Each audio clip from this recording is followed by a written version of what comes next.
Namo tassa bhagavato arahato samma sambuddhassa. Namo tassa bhagavato arahato samma sambuddhassa. Namo tassa bhagavato arahato samma sambuddhassa.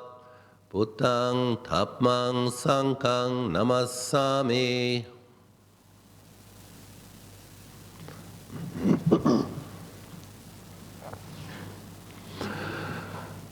I'm happy to have the opportunity to share some Dhamma, encourage you in your practice, in your faith.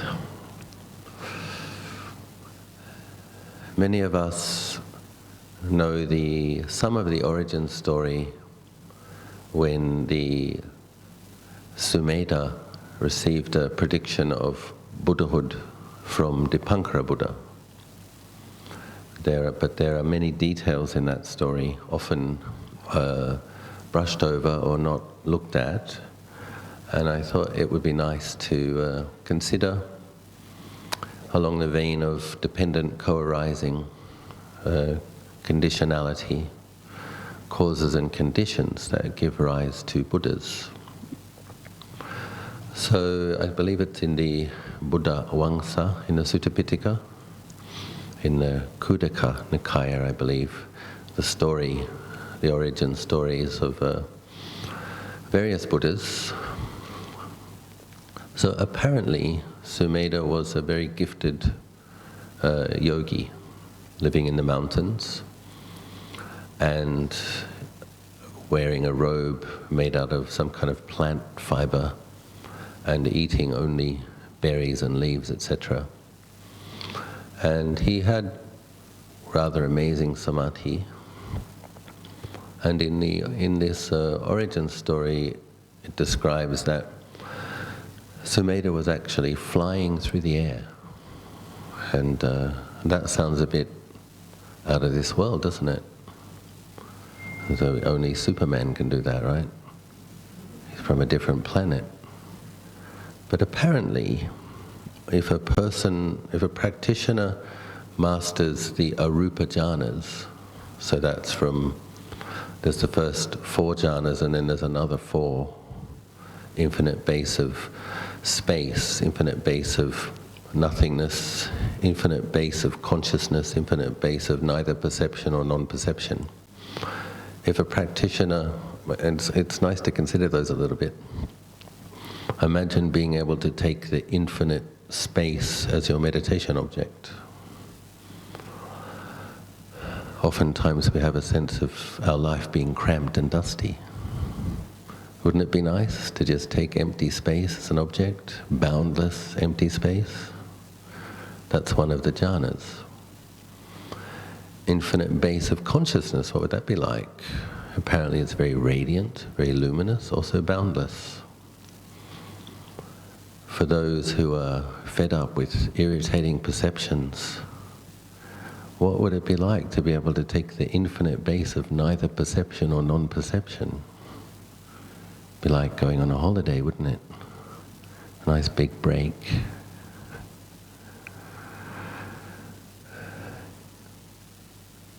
So, apparently, this practitioner had these absorptions, had these abilities, and when a practitioner has those abilities, they develop a certain amount of mastery over the elements, the 4 elements, and that's when it becomes possible to walk on water or fly in the air.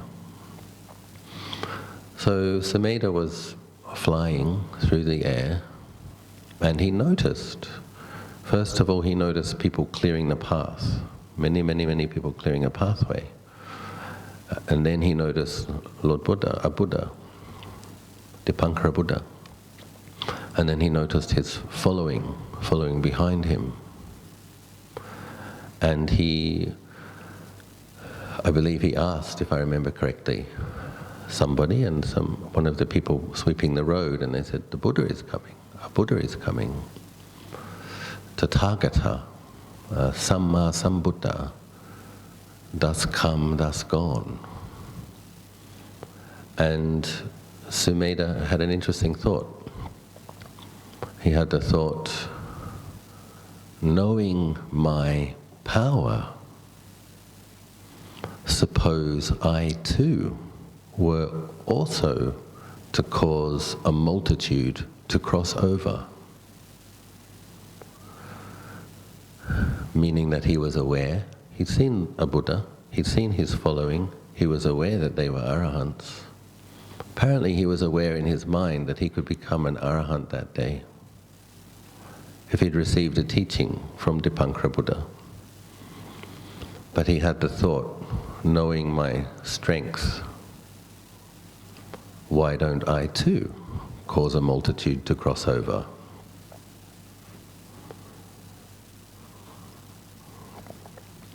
It's nice to contemplate these kinds of things because our worlds tend to become kind of small, and we tend to get in our habits, and we all tend to obsess about little things. And it's just nice to think back for asankhya's and 100,000 eons, a bit more spacious. What's an asankhya? An asankhya is what's called an incalculable period. It's such a vast amount of time, only Buddhas can measure it. So, the bodhisattas who develop their parami, their 10 virtues, taking the wisdom approach, have to cultivate further from the point where they already have jhanas and psychic powers and could have been an arahant. They have to cultivate further for asankhya plus 100,000 eons.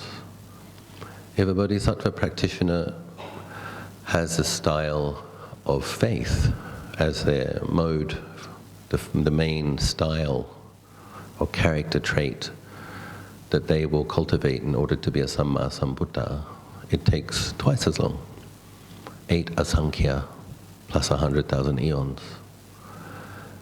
If the bodhisattva has the approach of effort in fulfilling the 10 parami, it will take 16 asankhya plus 100,000 eons.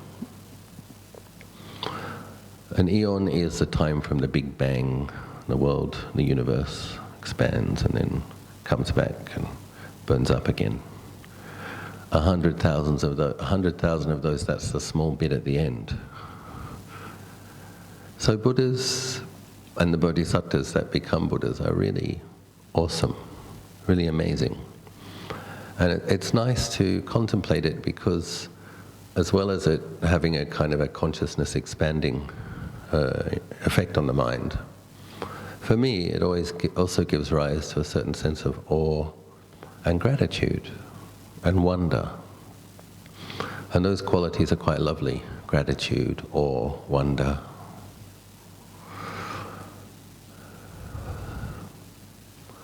Apparently Metteyya Bodhisatta, who will become Metteyya Buddha, took the slower 16 asankhya path of effort, and because Sumeda, who became Gautama Buddha, spent 4 asankhya, that means that he becomes a Buddha in what's called the degenerating age. So that means that a percentage of humanity are Buddhists, but most aren't. So that was the case in his 45 years of teaching in northern India.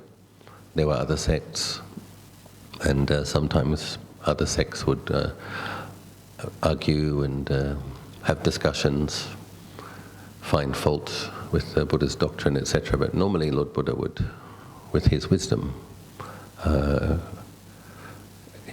was superior.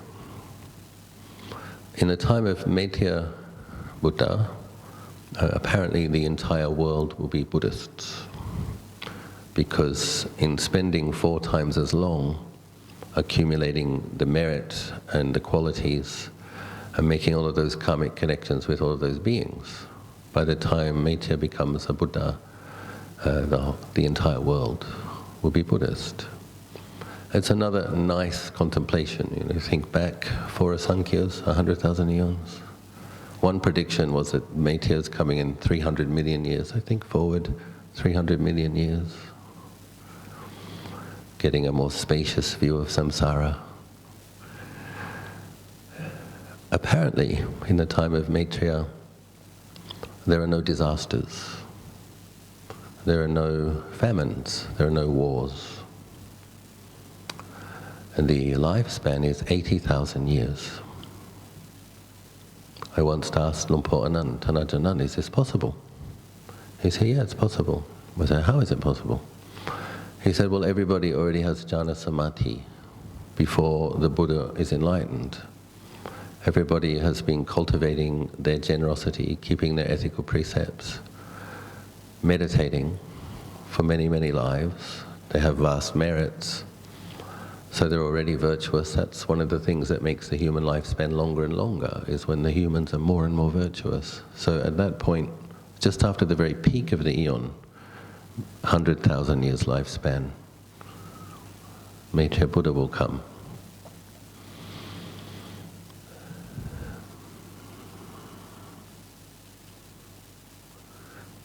I like to meditate in Bodh Gaya at the site of the Vajrasana. The Vajrasana, there apparently is only one in the universe, the seat of enlightenment. So the seat of enlightenment in Bodh Gaya is apparently where the three previous Buddhas were enlightened, Kakusanda, Konagamana, and Kassapa, and also where Shakyamuni, Gautama, was enlightened. And it's also the place where Metteyya Buddha will be enlightened. So Lord Buddha explains in the Mahaparinibbana Sutta, his final teaching, that if we can, we should go and pay respects there, because we would gain a very potent type of merit, particularly conducive to liberation, because that is the spot, the seat of liberation. I was once attending the teachings of His Holiness the Dalai Lama in Washington, D.C. about 14 years ago. And the Dalai Lama was giving a 5-day teaching, I believe, on the 37 Bodhipakkhya Dhammas, a list that we have in the Theravada foundation of Buddhist practice, and some other ceremonies and things. On the last day, there was a long life ceremony and some kind of a blessing ceremony for the people attending. I think there were about 50,000 people attending, and it was in this big center stadium, like where they usually have rock and roll concerts and stuff. And it's a very interesting. It was interesting to experience the atmosphere in the stadium change from day one to actually spent 10 days there. And it became like a little Pure Land. All these smiley monks and nuns arriving from all over the world, and nice Buddhists. And at the very end, His Holiness said something interesting. He said, I'm content with your sincere efforts at trying to understand these teachings. I believe that the things that we've been doing will have positive ramifications for this city and the rest of the world. He said further, I feel that I've established some good connection with you as teacher and student. And then he said, I won't think of you for just a few lifetimes.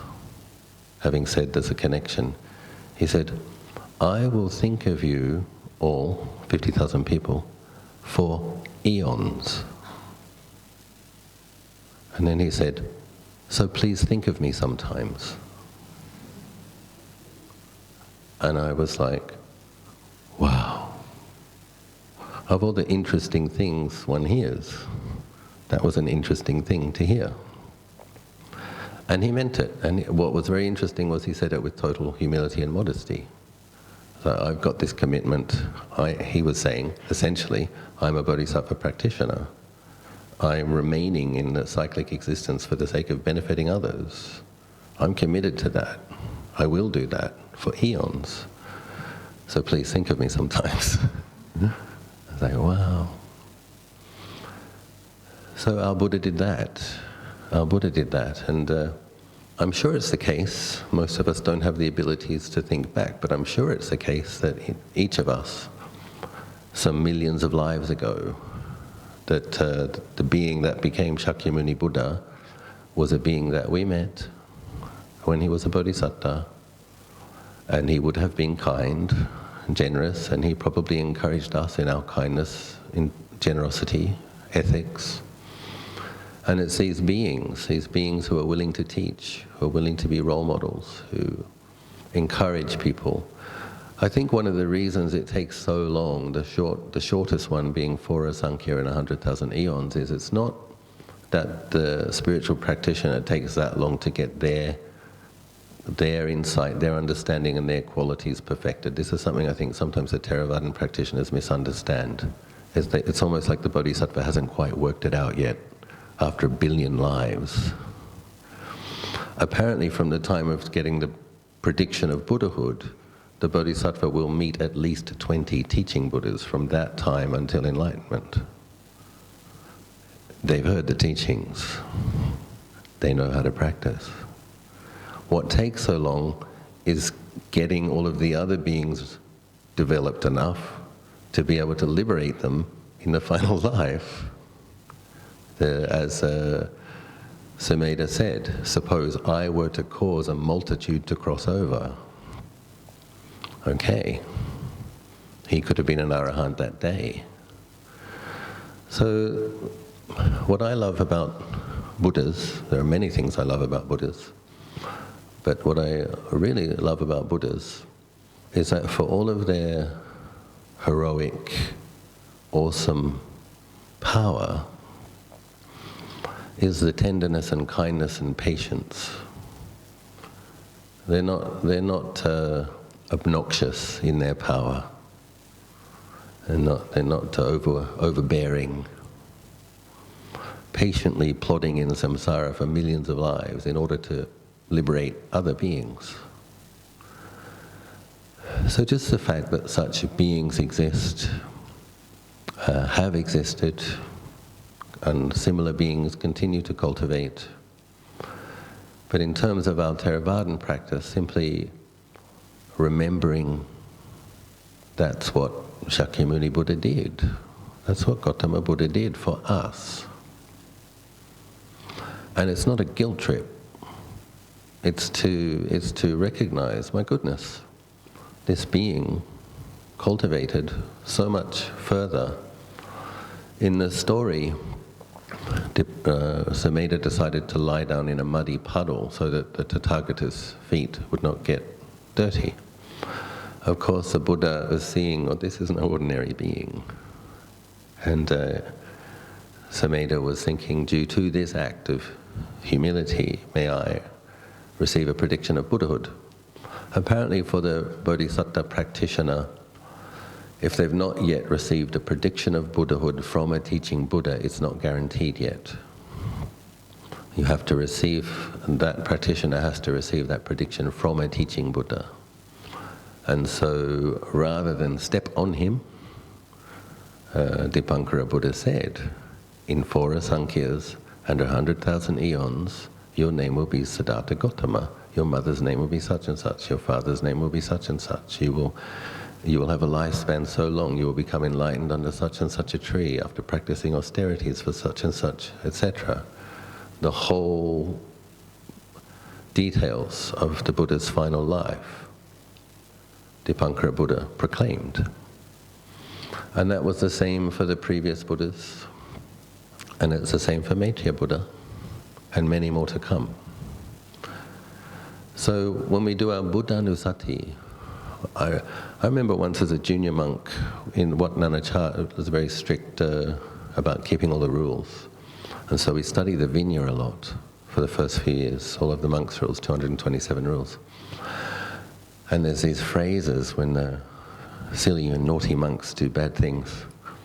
And the Buddha sometimes scolds them and he says, "Oh, you foolish man, it would have been better for you to drink hot iron," and various things he would say.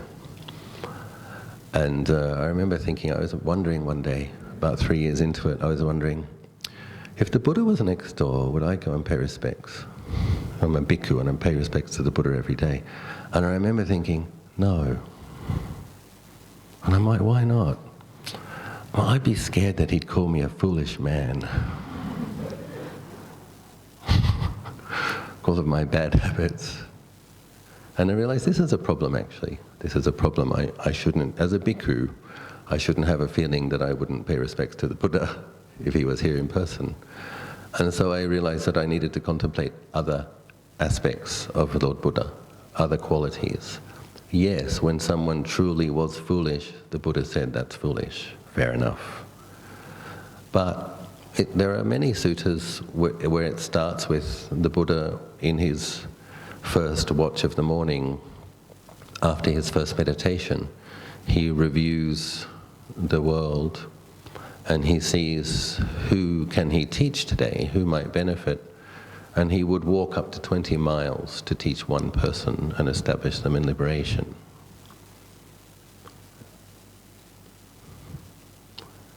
And so when we think of that Buddha, it's very touching. It says in the morning chanting, it says, "Sabuddho susudo karuna mahanavo." The Buddha, absolutely pure, with ocean-like compassion. So he's not a fierce, mean, judgmental entity that you would come and he would scold and make you feel bad. He's pure. He has ocean-like compassion. He's cultivated for eons so that he would have the ability to teach people perfectly according to their character, according to their karma. So that's a wonderful recollection when we chant the Buddhanusati, Vijja Charana Sampanno, impeccable in conduct and understanding. That's how you can trust that the Buddha would know how to treat you. There's many wonderful occasions where, I think it was Yasa, the prince. Yasa gives me hope, I'll tell you why. There's these super austere five practitioners that the Buddha was practicing with as a bodhisatta. And remember, he realized after 6 years, this patiently enduring, that time when the bodhisatta was practicing austerities, he had the insight that a spiritual practitioner may have experienced as much suffering in their cultivation as he did, but no one had experienced more. It's a pretty amazing statement. So in terms of patiently enduring painful, racking feelings, as previously the bodhisatta had practiced the Arupa jhanas, but he could see within that lifetime, that final life, he could see that it wasn't the deathless, it wasn't nibbana, it wasn't liberation. So it was still bound to arising, staying for some time and ceasing. As wonderful as it wasn't liberation. So then he tried, okay, how about the absolute extreme of patient endurance without allowing the mind to absorb into a peaceful state? So he did that for 6 years. And then when he had the insight, this isn't working, and he had the insight into the middle way, suppose I were to combine some concentration with focused contemplation, allow myself to eat and bathe, maybe that would work. He had the insight that it would work. Those 5 practitioners abandoned him, they thought. And this is an interesting thing to notice as well, that this great practitioner had a correct insight into the right way to practice, and his friends abandoned him. So, because they were still convinced that austerity was the way. They all became arahants after the second sermon, the Anattalakkhana Sutta. So those guys are like superheroes, austerity superheroes. And but then there's another one, Yasa, the merchant's son. apparently he had gold slippers, and he had courtesans, female entertainers, entertaining him, playing instruments, singing songs, dancing. And he fell asleep, and he woke up, and the harem had also fallen asleep in the meantime, and he saw them dribbling and snoring and muttering to themselves and gnashing teeth in their sleep. And poor old Yasa, this delicate merchant's son, had never seen anything so horrible. And he was beside himself. He wandered outside of his mansion saying, "It's awful, it's horrible, oh, it's awful, it's horrible." Because of his vast merits, he happened to wander into the deer park where Lord Buddha had just been teaching the 5 great practitioners that became the first 5 arahants. And the Buddha knew his name. Using his abilities, he said, "Yasa, come here, come here. Let me explain something to you that isn't awful, that isn't horrible." And he sits down, and the Lord Buddha, with his wisdom, understanding how to teach, explained the benefits of generosity, explained the benefits of ethical conduct, spoke to him in a way which was pleasing to him. And then when his heart was glad and content, it gave more wisdom teachings, and Yasa also became one of the arahants. So we have these examples where we see the Buddha's incredible compassion, skill. He knew who he had to be gentle with. He knew who he had to be fierce with. He knew, and he was willing to walk and go and teach one individual person. There's the occasion at the Mahaparinibbana where one last person hadn't understood. Lord Buddha asked, "Has anyone got a question?" He's just about to pass into final Nibbana, and there was one. And I believe Ananda initially said, "Don't bother him at this time." And the Buddha said, "Ananda, this person needs a teaching, bring them." He taught that person, I can't remember their name, but they also became one of the arahants. So when we contemplate in this way, what I'm hoping to encourage in you is a feeling of really loving the Buddha, and in a way seeing how kind of, you know, he's really cool, right? He's really cool, and he's really powerful, and he's really tender. And when we think of that sacrifice, delaying his own liberation for billions of lives, so that he would have the opportunity. We think of how many Buddhists there are in the world now, about 500 million. And that's 2,600 years later. How many hundreds of millions of people have benefited because of that extraordinary effort? And this is apparently the degenerating era. We can see that. There's more wars, there's more famine, there's a lot of problems, diseases. Can you imagine the world if Buddha didn't come at this time? How much worse it might be. So it's nice to give some thought to what Buddhas are. Of course, he doesn't say that we have to follow that path. During his teaching career, he often says, strive on to realize that which can be realized. He was teaching people to be liberated in that life. And in the Theravada Suttas, there aren't, as far as I'm aware, any examples of him encouraging somebody to be a Buddha. Not in our Sutta Pitaka. There is one example where somebody wanted to offer him a robe, and he said no, offer it to the monk at the end of the line, and that person was disappointed apparently. And then the Buddha said, "Oh, don't be disappointed. This is the future Buddha Metteyya." And then, oh, cool, okay, I'll offer my robe to him. Yeah. So there is the example of Metteyya continuing to build his virtue in this sasana. In Sri Lanka, I think it's understood that Buddhaghosa Bhikkhu, who composed the Visuddhimagga, is believed to have been an incarnation of Maitreya. And in Thailand, there are some very significant monks from 200, 300 years ago that are also believed to be incarnations of Maitreya. So we have past Buddhas, the current Buddha, future Buddhas.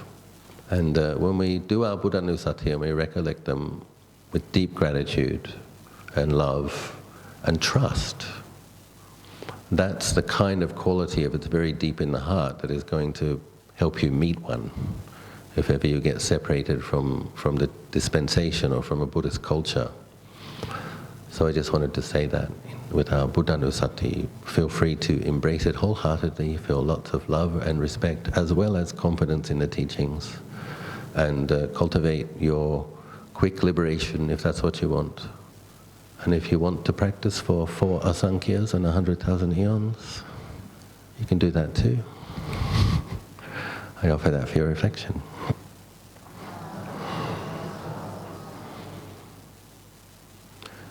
If anybody wants to ask questions, that's okay too.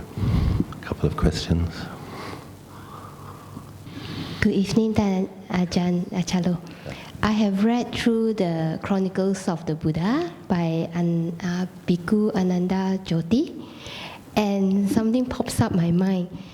It seems like, the earth, the world that we're living in, it is impermanent, but from the so many eons and kasapas, the name of the mountains and the people are still the same. Right. So that strikes me, is it always a repetition of the same world system? Yeah, I don't know. But we do have in the Jataka stories, which obviously encompass a great period of time, that the bodhisatta is practicing in Benares and studying in Taxila, and so I've noticed that as well. I don't know. But apparently there is always a Vajra-asana. There's always a kind of an escape hatch in the middle of the matrix, which is interesting. So, yeah. Do you remember what the oracle says to Neo when he goes to see the oracle? She says, "You have the gift, but it seems like you're waiting for something." So, so maybe he's going to be a future Samma Sambuddha.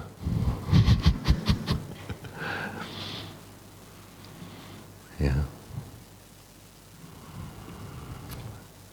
I've also heard that different universes have like different, slightly different rules or potentialities, like the Western universe, and you can be a Buddha in heaven. In the Southern universe, you have to be a Buddha in the human world. But I guess if we can't know it for ourselves, we don't have to think about it too much. And then I guess the point is Buddhas exist, and we want to keep meeting them in their teachings until we liberate ourselves.